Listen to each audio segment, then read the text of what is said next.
you might have seen part of it, but I will also try to tell a bit about possibilities of participation processes. Niektorí zo sály ho asi ten projekt poznajú, videli, ale Patrik chce hovoriť aj o procese participácie. Just to explain a bit on who we are, who I am. My name is Patrick Verhoeven. I'm an urban designer at an office called Hosper. We are in Sweden, in Stockholm. Predstavil sa, že je z firmy Hosper, ktorá robí hlavne urbanistické navrhovanie alebo návrhy miest a pôsobia vo Švédsku. I have a Dutch background. I'm trained in Holland as an urban designer. Ale má holandské korene a tam aj študoval za mestské plánovanie. And together with an office called Manderworks, also in Stockholm, we made this plan, and in a week we will also become one office called Manderworks. A čiže spolu so spoločnosťou Manderworks robili tento návrh a o týždeň už budú vlastne súčasťou jedného ofisu, ktorý sa bude volať Manderworks. As I said, we have our background in Holland and in the big country of Sweden. Big difference in size there. Čiže pochádzajú z Holandska a zo Švédska, vidíte, že to je veľký rozdiel v rozmere krajiny. And we are with a team of 8 people with 8 different nationalities. A sme týmom 8 ľudí z 8 rôznych národností. And we, from Stockholm, we try to see throughout the world where the interesting projects are for our office to work on. A robia teda zo Štokholmu rôzne projekty po celom svete. And that's also how we came upon the competition of Trenčín, which was published in international competition sites that we look at. No a takto prišli aj ku súťaži do Trenčína práve prostredníctvom medzinárodných web stránok so súťažmi. And it was for us a very interesting project because it had all the aspects that of a complex urban design project that we want to work on. A bolo to pre nich veľmi zaujímavé zadanie, veľmi komplexné, je to, čo oni hľadajú pri územnom plánovaní. It had, of course, a fantastic historic center with the castle and its fantastic existing structure. Čiže má to fantastickú historické jadro s historickou štruktúrou ulic, s úžasným hradom. With a closeness to a fantastic river area. S blízkosťou k úžasnej rieke a z ploche okolo rieky. But not reaching it because of mainly infrastructural and engineering issues. Ale bez spojenia s tou riekou práve kvôli problémom s infraštruktúrou a s dopravou, ktorá robí tú bariéru. And of course, behind the competition there was a large information based on the participation process that has been going on for 3 years before the competition was announced. No a samozrejme tým zdrojom informácií pre nich bol ten dlhý a dôkladný participatívny proces, ktorý tam prebiehal behom 3 rokov pred súťažou. And this participation information and the goals that were coming out of that leaflet or brochure was very important for us to base our ideas, our vision upon.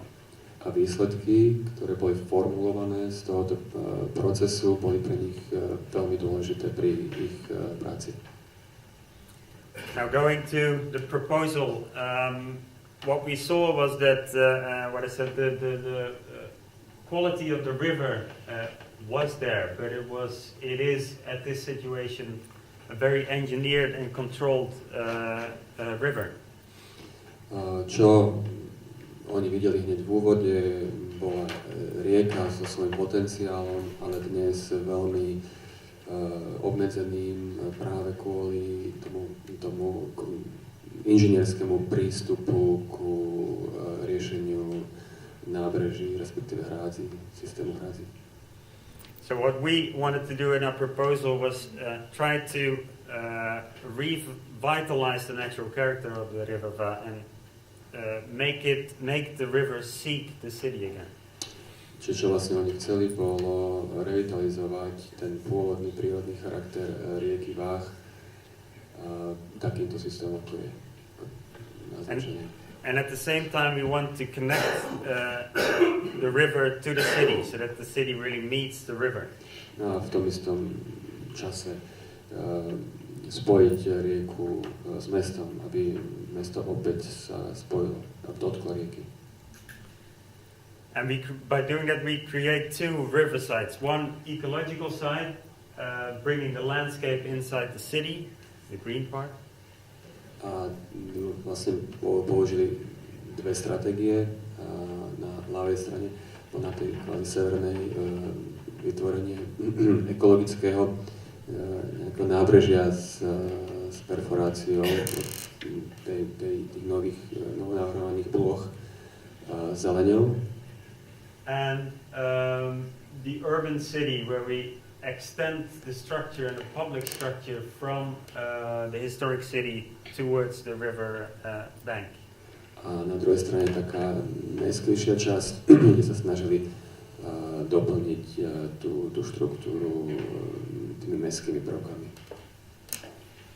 And by doing that we create a river that is that has a possibility to deal with the dynamics of the water, which will happen during seasons, but also if you look ahead in the future, the rise of the water level in the river can be dealt with in a different way. A samozrejme mysleli aj na to, že prípadné záplavy, respektíve dosah si to záplav môže byť riešený aj takýmto spôsobom, a nie len tak, ako to máme dnes. And the dynamics of the river will then be visible during different seasons or during different water levels and changing during time, from low level to regular level to high level. Čiže oni by chceli priniesť do toho mesta alebo na tie obe nábrežia akúsi dynamiku tej vody práve tým, že v rôznom čase alebo v rôznych ročných obdobiach by to územie bolo viac či menej zaplavované. And then connecting those built structures and the green structures, they end up in an integrated city landscape where you have an activated but also ecological river embankment. No a samozrejme otázka bola aktivácia toho ekologického aspektu obidvoch brehov rieky. With different activities happening within those different river edges. S rôznymi aktivitami, ktoré sa nachádzajú na rôznych stranách rieky alebo rôznych okrajoch rieky. And at the same time, the city extending from the city center, making almost an urban balcony on the south side of the river. Dokonca vytvárajúc akýsi mestský balkón, rozšírením štruktúry mesta smerom ku južnej strane rieky. Attached to the transformed railway bridge into a pedestrian and cycle bridge, which can also be activated and ends up in the more green balcony, you could say, with the eco center on the north side. Aktivizáciou toho, povedzme dnes už pôvodného železničného mostu a vytvorením ekologického centra na severnej strane opäť akýmsi ekologickým balkónom, ako to bola v tej druhej strane. And it ends up in this plan, where I will go into detail a bit more into the different areas, but it shows how it becomes one integrated system, one framework for development. A tu je vidieť, že sa im podarilo vytvoriť akýsi jeden integrálny systém alebo jeden rámec pre budúci development toho územia. And looking at the southern embankment, what I said was that what we wanted to do was to extend the historic city structure, which is extremely interesting with its stretched blocks and its stretched public spaces. Pozerajúc na južnú stranu rieky, tu je vidieť, ako sa snažili rozšíriť to historické centrum práve použitím podobnej štruktúry, ako tam je dnes, blokovej štruktúry hlavne.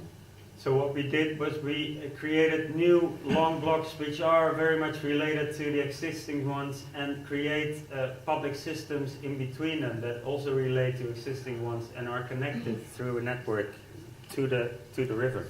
Čiže snažili sa použiť veľmi podobné ako merítko tých blokov a takisto aj vytvoriť podobný verejný priestor, ako je v tej historickej časti mesta dnes, spojený sieťou ulic, bulvárov. Ending up in this urban balcony, which is then connected to the whole structure with public functions such as a cultural center, a market hall, congress center, etc. A s tým vlastne vybudovaním v tej centrálnej podobe toho kvázi mestského balkónu s verejnými funkciami, ako je kultúrne centrum, kongresové centrum alebo tržnica. In detail plan, we show how it works more on site with the existing Hashiska Street, I think it's called, which becomes more not this wide highway through the city center, but we try to transform it into a city boulevard. A tu je v tom detailnejšom výkrese vidieť, ako sa snažili transformovať Hasičskú ulicu z takej tej diaľnice, ktorá dneska pretína mesto, do mestského bulváru. Still allowing the car to drive there, but giving less space to the car and more space to the pedestrian and the cyclist. A stále teda nechávajú auta prechádzať tou ulicou, ale redukujú priestor pre autá a dávajú väčší priestor a väčší dôraz na chodcov. And at the same time, we have the vision to transform the other barrier, the railway track, the Kinoranska railway track, into a tram line, which could be a new public transport system for that part of the city. A takisto je ich cieľom transformovať Kinoranskú železnicu do systému električky alebo mestskej električky, ktorá má samozrejme úplne iný dopad na život mesta. And what this detailed plan also shows is that there are very important pedestrian connections going from the existing historic city through the different block systems to the river to make it again a front on the river. Tu je vidieť vytvorenie spojení medzi historickým centrom a riekou, tých veľmi dôležitých spojení, aby sa teda rieka stala súčasťou mesta. And this was an image where also the organization really wanted us to show what is the implication of this structure for the historic city and especially for the view on the castle. And with this we wanted to show that we want to have a strong variation of blocks, which is very much similar to the existing structure. Tu je vidieť akýsi ich zákres do podkladov súťažných, kde naozaj cieľom bolo, aby sme videli, do akej miery alebo aká veľká je ten zásah toho návrhu do štruktúry mesta.